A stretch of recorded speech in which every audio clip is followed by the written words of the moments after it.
going to now introduce our speaker, who in many ways needs no introduction. It's the wonderful Big Ian Donaghy. Big Ian with a session called Magnificently Different. Ian's an inspiring and much loved voice in our sector. There's no better person to open our day and set the tone. Get ready to be moved and welcome Big Ian. And there would be lots and lots of rapturous applause, but everyone's mics are off, so don't worry about that, Ian. There's a metaphysical applause from all of us. Thank you so much for being here today.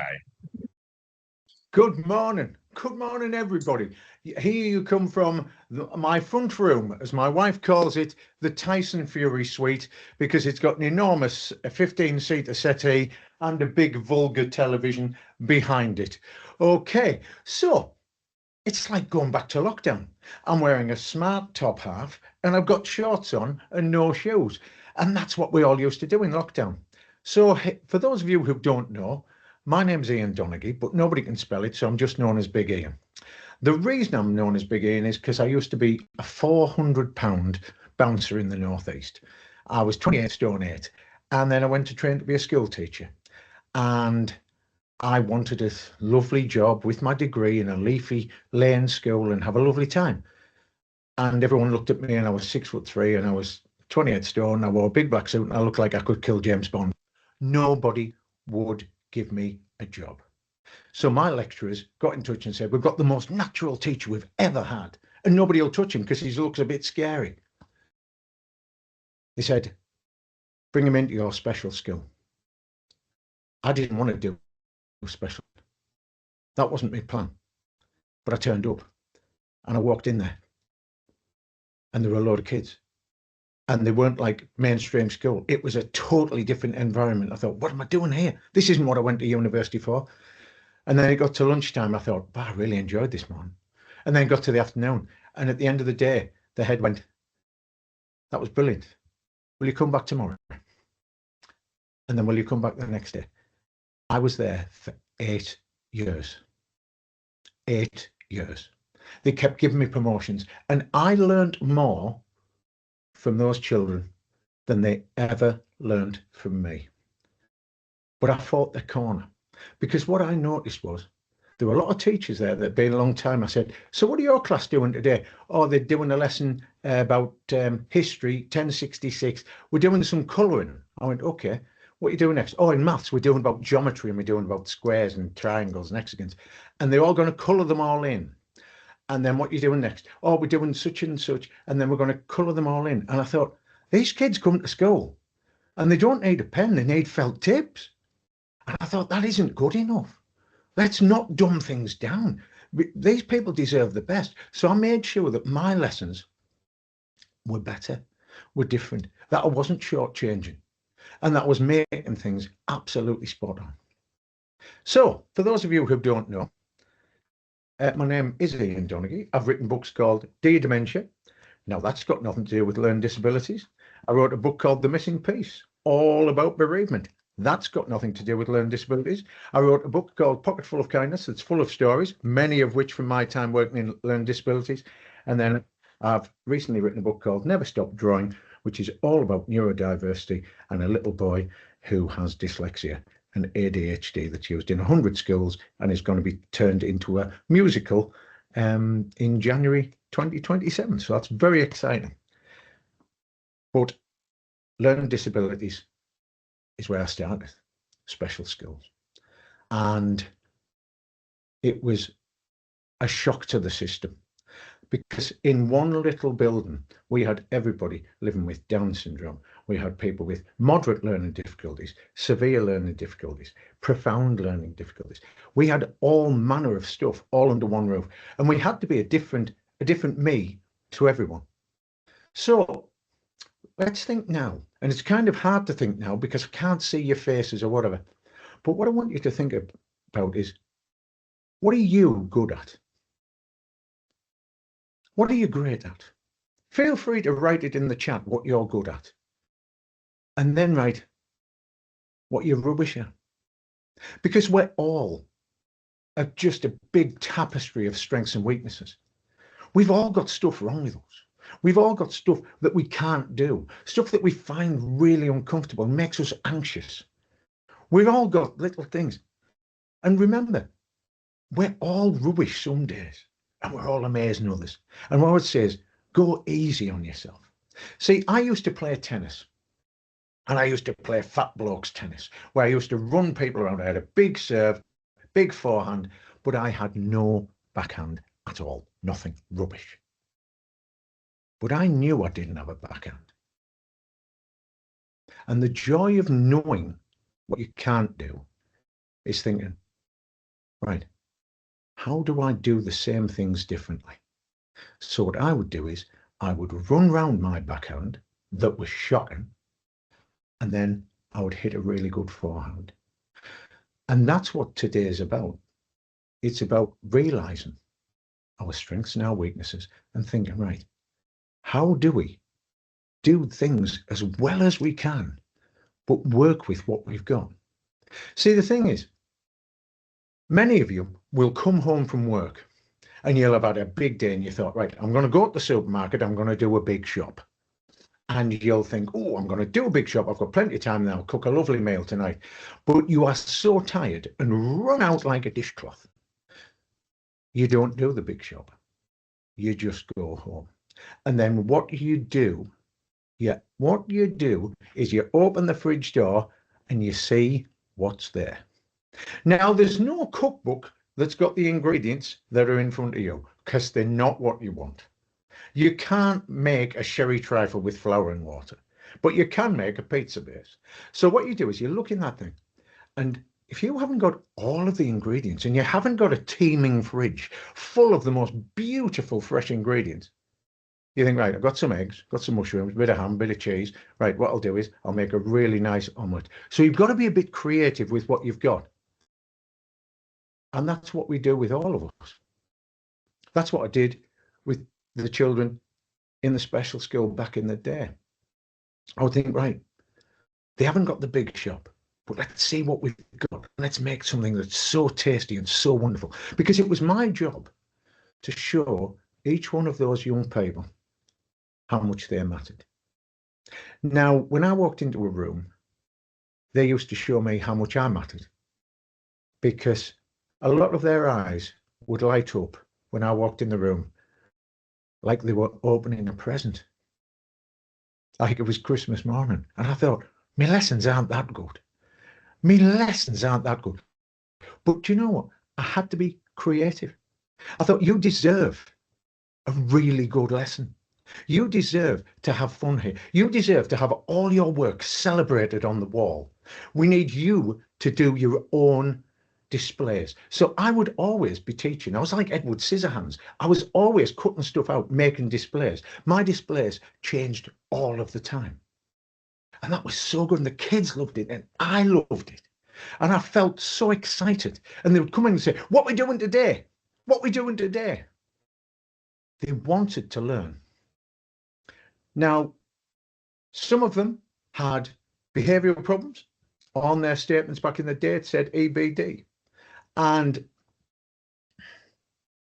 you just think to yourself, right, if you have attention problems, if you have all this sort of thing, I tell you what, I'll cut my lessons into little bite-sized bits that are really fun.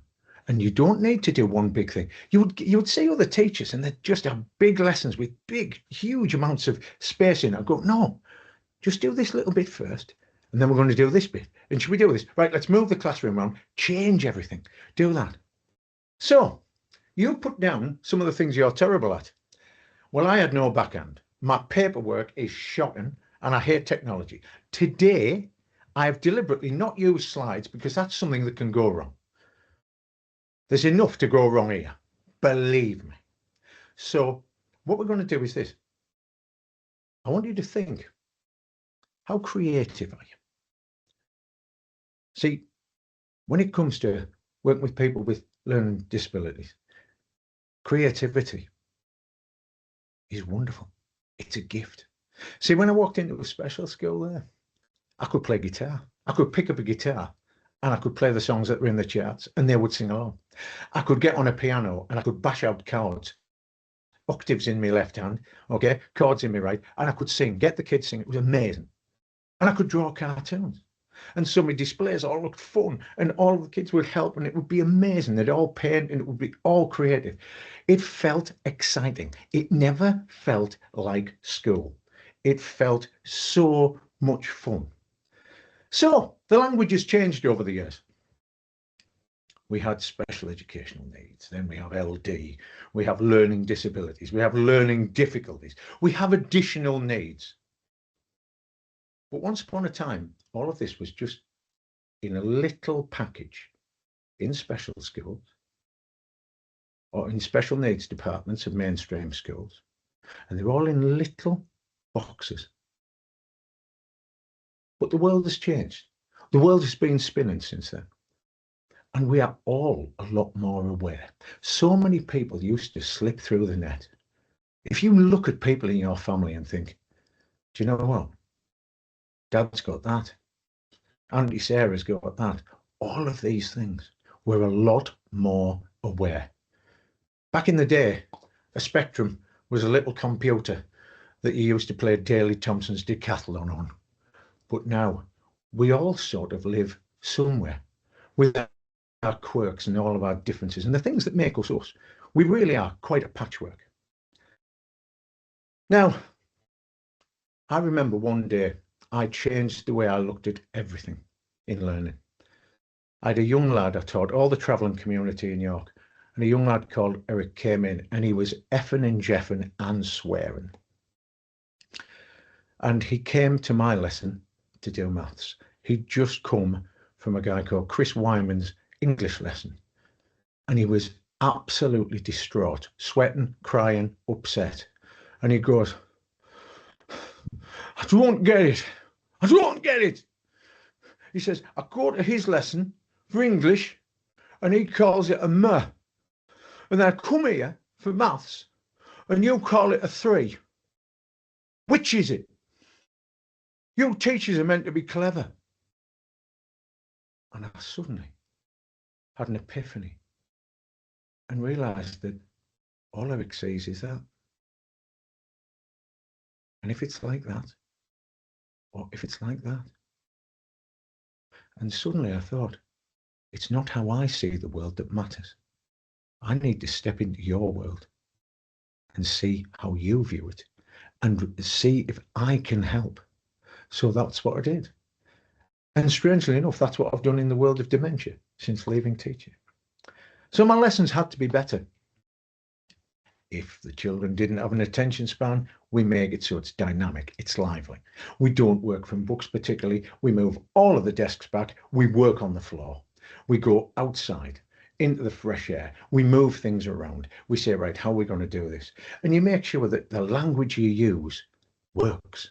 So that's why I used a lot of metaphor and simile. And I would talk about something that's complicated, but make it simple and real and something that they can see and understand. And it worked really well. And it made me a better speaker. It made me a better writer because now I explain things in different ways. I also have to realize that I can't always go in the front door. And some people would lock you down, lock you out. And so on a Friday night and a Saturday night, me and my girlfriend, wife-to-be, would watch WWE wrestling. I know. And I would have to watch Manchester United play football, which really was horrible. And I'd have to find out about fishing because I couldn't get in the front door with some of those young people. So I had to get in the side door. So the side door would say, did you see The Rock against Stone Cold Steve Austin on Friday night? Oh, I did, sir. I did. So, and I'd say, have you caught many perch at the weekend? We have, yeah. I entered their world. I got in the side door. When you get in the side door, you get inside. And that's when we can learn. Because do you know what? If somebody knows that you care about them and you care what makes them tick, they'll run through a brick wall for you because they know that I've taken the time to watch Stone Cold Steve Austin on a weekend. So I had to create an environment. The classroom felt totally different. It was so vibrant, so colourful. I'd have music playing. right? I would have music playing. I'd have things where, you know, the kitchen would bring us to my classroom, things that they were trying out, new things. I'd say, right, okay, if we're working well today, right, we're going to try out some new hot cross buns that Mrs. Wordsworth's doing. Are you up for that? Oh, I love that. Can we just mark them and decide how good they are? All of this was things that were just, these were the spoonfuls of sugar that were helping the medicine go down. It wasn't school. It was ours. It was an environment. The displays everywhere were beautiful. Now, I then went to work for the Home Office, where I was brought in and headhunted as a positive male role model, like they knew me. And there were a lot of those children that were deemed unteachable because of their behaviour. But what you realise is those children preferred being described as trouble instead of being described as struggling. They would rather be trouble. They'd rather be being deemed as aggressive or violent. But you know what? It was a distraction. So you didn't see what they were struggling with over here. And so what I did, I went in there and said, right, apparently you lot are all unteachable. Scrap heap. Well, can I be honest? They brought me here. I'm a bit different too. How's about this? Should we show all these people who think you're unteachable? And should we upset them and show them that they're wrong and you're going to be amazing? So what I did was, this group of people, they were mine. We went from 21 permanently excluded kids to 0 in a year because we changed the way they looked at education. I wanted them to get pride, because you can't make somebody behave. You can't make somebody learn. You can't make somebody try. But you can make somebody want to behave. You can make somebody want to learn. You can make somebody want to try. You can make somebody want to run through a brick wall for you and everyone that they meet, to make you happy, to make them happy, to do everything. So I came up with a thing that was called pride. So we had these things called the progress unit, and it was for young people, and there were different abilities in there, but there was definitely a huge amount of learning disability. But that was like a little byproduct. But I figured that if I get that bit right, and I improve the way they feel about themselves, and I change their aspirations, and I change the way they look at school. So I used to do this thing called Pride. Pride. And it would be on all the walls. And it would say, let's take pride in what we do. And I said, right, this refers to me and to you. Because if I'm not doing this, I don't expect it from you. So I said, right, P, prompt. You turn up on time. In fact, you turn up early. I tell you what, come in on a morning. These were school refusers, people who wouldn't turn up. I had them all turning up to school at 8:15 on a morning. And they were coming and having a cup of tea and some toast with me, and they'd have a lovely time, and we'd discuss the day and see what was on telly last night, and the football and the wrestling and everything. And they wanted to be in because this was their community. So what looked like something that was some sort of sanction by the Home Office suddenly looked like a bit of a treat. And they wanted it. And other people were looking in our room because we were creating an environment where we would celebrate what we can do. We would then devise a syllabus for 6 weeks for these people to change the way they view themselves. Because do you know what? I want you to close your eyes and I want you to visualize this. Think of a daffodil, all yellow and bright, a bunch of daffodils. Think of some yellow tulips, all wrapped up in that lovely paper, and you give it to somebody, and that's gorgeous. And then think, some yellow roses. Oh, you must love her very much. Your mum will be over the moon with them. All yellow and bright and vibrant. And then think to yourself, think about a bunch of dandelions. Now, the dandelions are as bright and as beautiful as the tulips, as the daffodils, as the roses. But one person decided they're a weed. We don't want them. Nobody's giving anybody a bunch of dandelions because they're a weed. Not only are they not as lovely as the others, they must be destroyed. We need to get rid of them. Now, if that's what that'll do to a dandelion, imagine what that will do to a child or an adult. We need to be careful with labels because labels aren't often there for the good of the jam. And we think, right, are labels a really bad thing? Now, everyone thinks labels are a bad thing, but I'm going to challenge that. Because yes, I've seen some labels be awful, like unteachable and the trouble and all this sort of thing. But there's another way of looking at labels. A label could be a catalyst for the person who needs help to receive help. The label could be something where somebody is more aware of what they can't do and focus on that. And if we do that, then that really is quite a game changer. So labels can be a good thing. So by calling somebody a weed, that's a really bad thing. But you know what? One person decided that dandelions were worthless and should be destroyed. But can I be right? It's the same with gold and diamonds. One person at one point said, right, that bit that we get out of the ground and we mine, that gold stuff, it's easy to work with. It's lovely. We quite like it. It reflects. It's lovely. Yeah, we'll call that really precious. That's a precious metal. Now, there's other things. Bauxite. We could have been going around with necklaces made of bauxite, right? And diamonds. It's just another form of carbon, right? But somebody said, oh, it's beautiful. And if you really love somebody, you need to give them a bigger diamond for their engagement ring. And that's the reason why I still get hassle off my wife for buying an engagement ring that cost about 75 quid years ago. So, but it's just another form of carbon.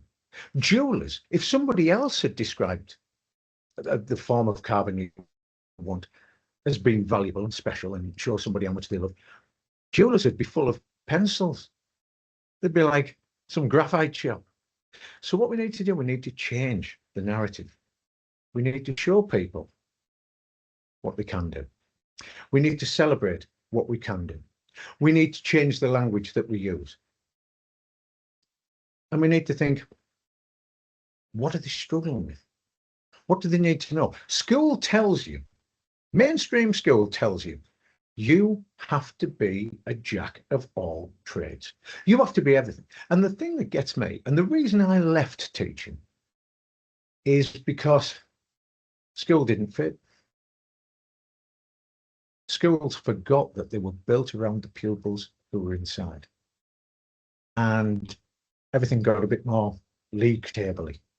My son, when he was doing his GCSE, said, Dad, I'm more important to the school after I leave on a league table than I am when I'm here.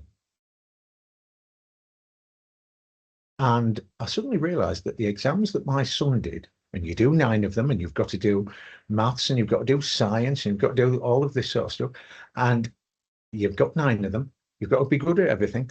And I thought, that's the same as I did in 1986. That's the same as my dad did in 1954.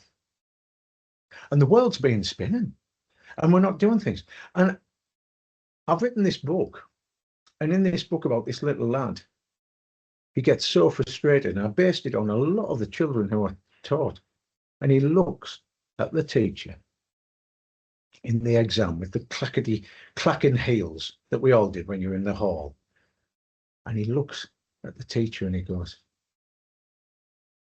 why are we doing this exam, miss?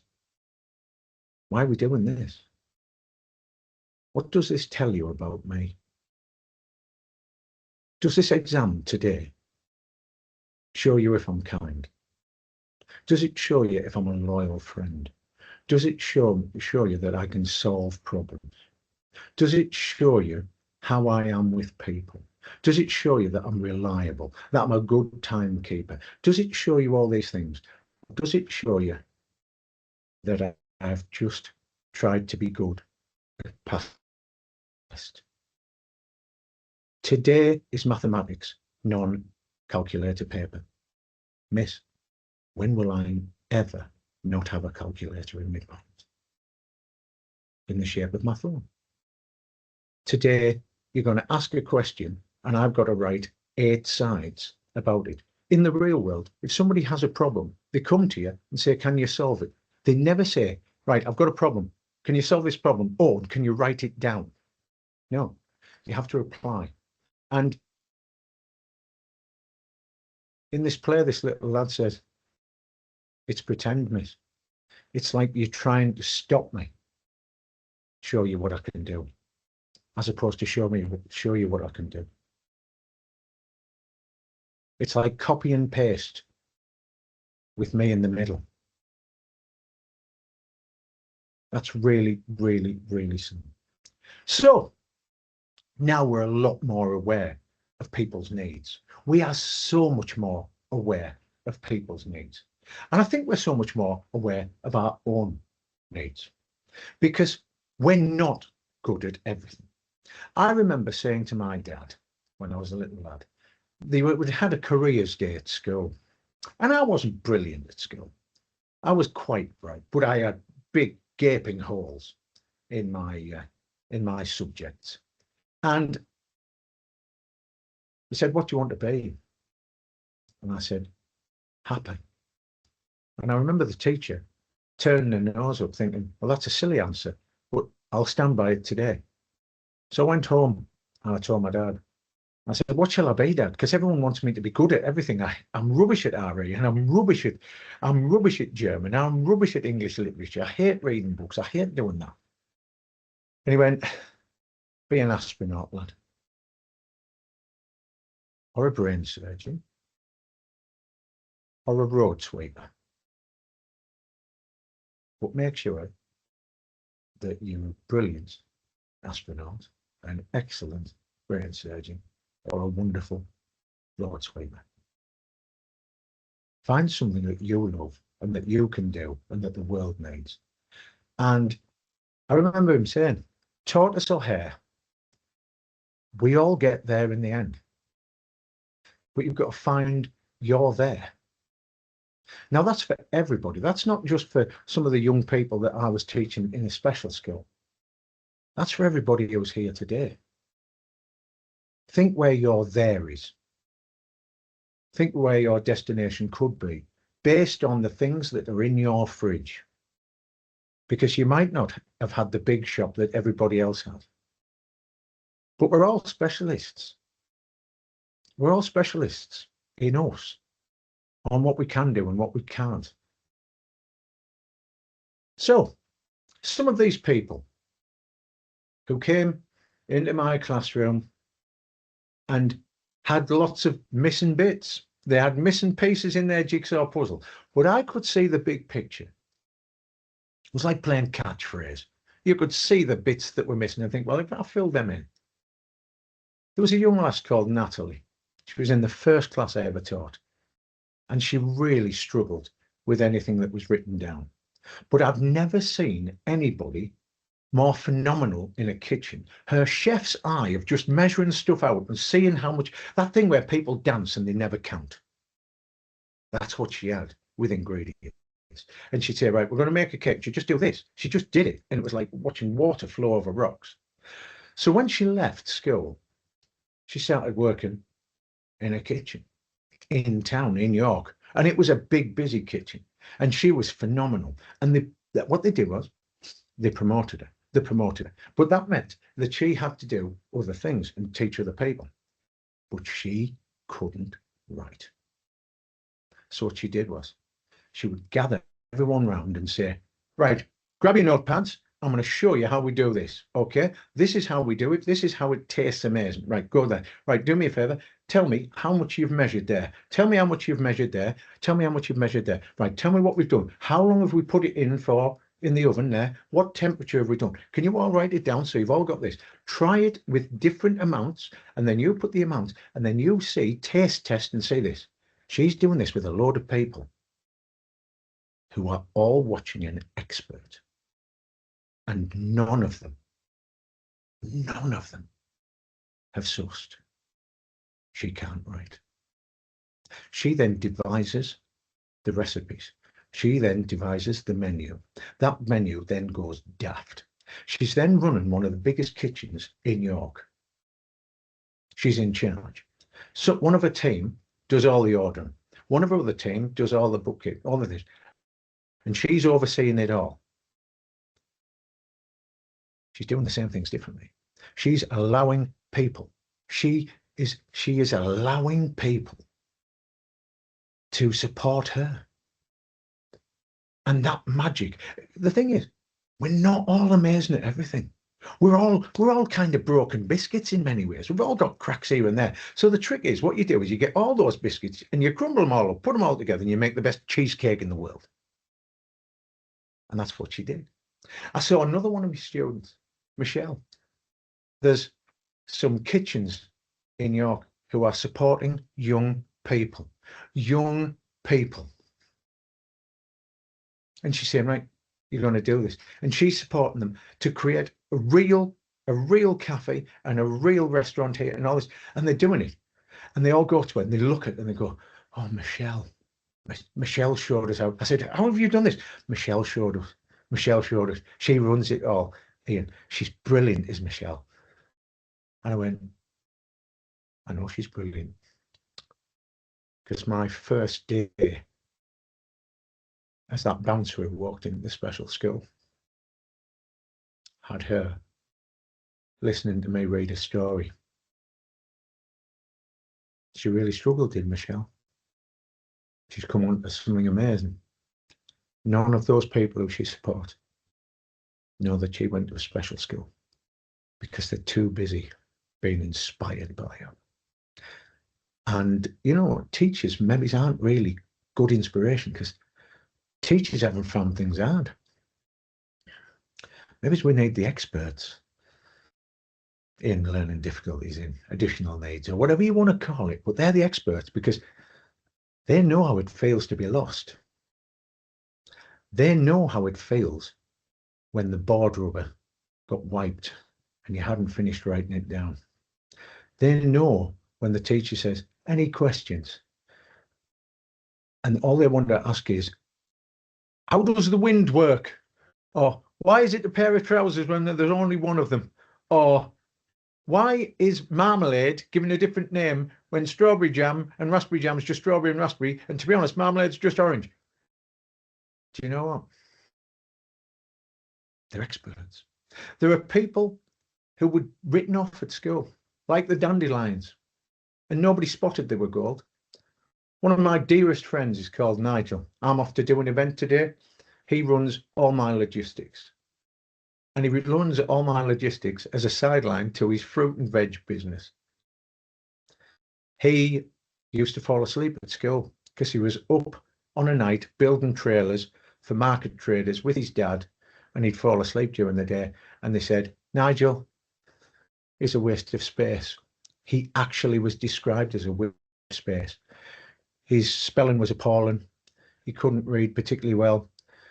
Even today, when he's doing his books, he has his own way of spelling cauliflower, but he knows how many cauliflowers people need every day. He's a very successful man. Another thing that he does is, if you give him any problem, he removes everything out of the way. He knows that he needs to just focus on that. He's not on any social media. He went, why would I do that? I've got stuff to do. He removes everything. If I look outside into my garden, during lockdown, he came and did a whole new decking area in my garden that he built without a plan. He says, I could draw a plan. He says, but it'll be rubbish. He says, I can just build it and it'll be amazing. And out there, It's amazing. Yet he was a waste of space. He's now a millionaire with a fruit and veg business who doesn't really touch his money. He's just going to leave it to his family. And he's incredible. He's an ultimate problem solver. Because what you do is you focus on the bits you can do. Because do you know what? A brain surgeon isn't a knee surgeon and isn't an eye surgeon and isn't a liver surgeon. We specialize. So you need to specialize in you. You need to really focus on you. Because I'm rubbish. God, I'm rubbish. I'm awful. I'm so bad. Right? I wrote a book called Never Stop Drawing. Right? It took a lot of writing. It's used in 100 schools and kids love it and teachers love it and everyone loves it. Right?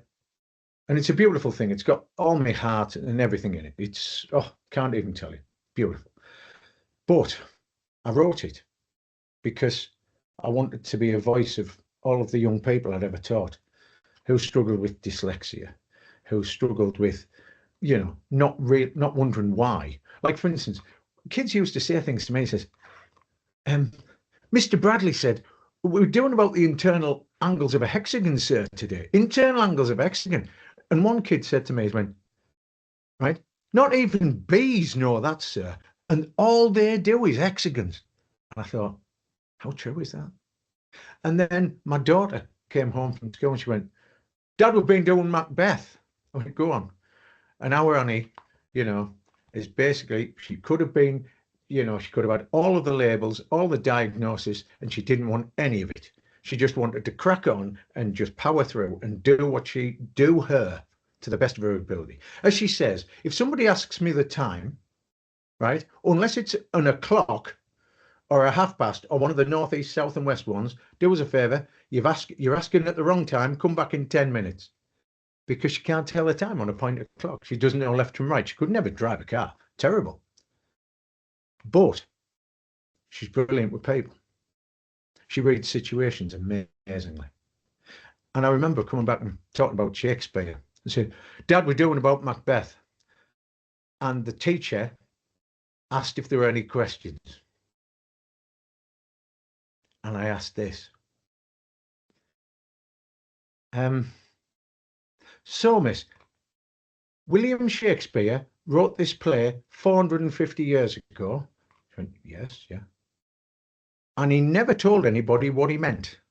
She went, well, no. He said, so in the time in between then and now, a load of like teachers and academics and people who are supposed clever, they've come up with a guess of what Shakespeare meant and put it in exams and that. And he went, yeah. And so then they asked me to guess as well. And he went, yeah. And he went, so, but if my guess isn't the same as your guess, I've got it wrong, even though you don't know whether that's what Shakespeare was on about, and I don't know if that's what Shakespeare was on about. And the teacher just went, and that's what we're playing with. We need to make sure that don't make it so children can just be as clever as us and we are the ceiling. Because my job in teaching was, I want every child I teach to leave me for parked. I want me to be left behind and all I can see are their taillights as they fly off. The day they left school and the day they said, listen, school didn't fit us, sir, but I'm off to be a builder, right? I've got a new job. I'm going to do this. And my heart would sing. In fact, two of the lads on their last day, I love this, it's true, on their last day, it was my job to keep them in school, and it was hard. One of them is just sorting out a scratch on my car, right? Because he's the best at bodywork in York. And they came in, and these lads I had to keep in school, and it wasn't easy. They were called Liam and Jamie, and they came in with puffer jackets and a great big carrying this thing, and they came round the back of the school. And they came to my room on their last day, and they went, Mr. D, we're leaving today. Thanks. we're going to miss you. And as horrible and nightmarish they were, and my hair went from brown to just for men brown in my 30s because of those kids. And me trying to make them better, make them better, make them better. And their beautiful artwork being shown down the main corridors of the school. And they're there with these, and I've removed the puffer jackets. And they went, "Thanks, Mr. J.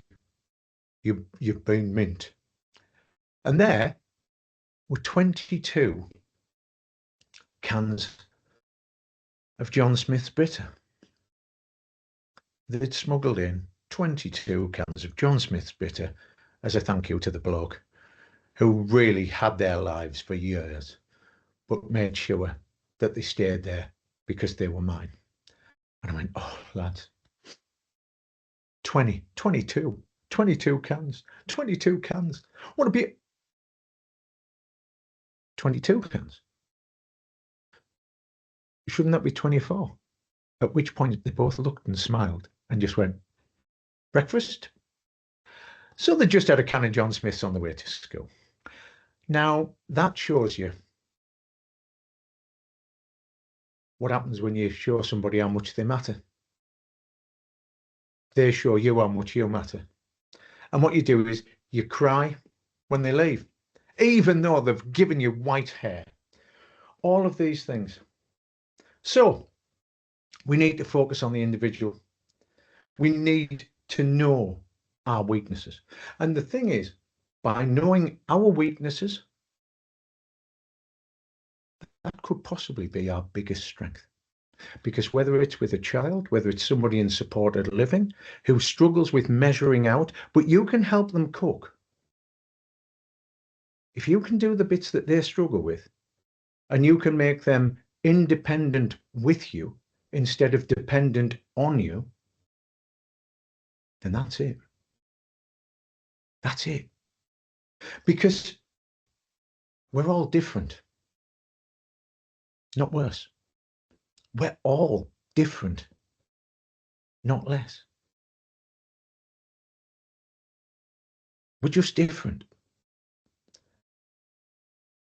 And that's all right. In fact, being magnificently different. Lean into what you can't do. Blue cheese has loads of veins through it, which makes it not ideal, right? Compared to all your lovely smooth cheeses that do all that. But you know what? If it weren't for those faults, if it weren't for those quirks, if it weren't for those veins, nobody is eating that cheese. The blue cheese is the thing that makes them. Lean into what you're rubbish at. Because do you know what? It might be your biggest strength. If we're aware of what we can't do, then we can really focus on what we can. I asked a little girl, I said, "What would the world be like if we were all the same?" And she went, "Nothing would happen. Nothing would work. And nothing would ever change." And that is why, folks, celebrate the things that make us different, because nobody will come up to you in a bar when they're looking for somebody to spend the rest of their lives with you and go and look into your eyes and smile and say, "Oh, you're so average. You're so just the same as everybody. Oh, I want to spend the rest of my life with you and have children with you because you're just the same as everybody else." No, no, no. Because do you know what? Somebody in the world will have spotted something different in you. And it might be a nightmare. My poor wife has put up with me for 28 years. Goodness me, there isn't a crime on planet Earth that would give you that as a sentence. But do you know what? Celebrate those differences. Celebrate the things that make you stand out, not fit in. And I'll end with a bit of my GCE O-level French from 1986, grade B, thank you very much. Folks, I hope you have a wonderful day in this fantastic setup that Louis and his team have put together.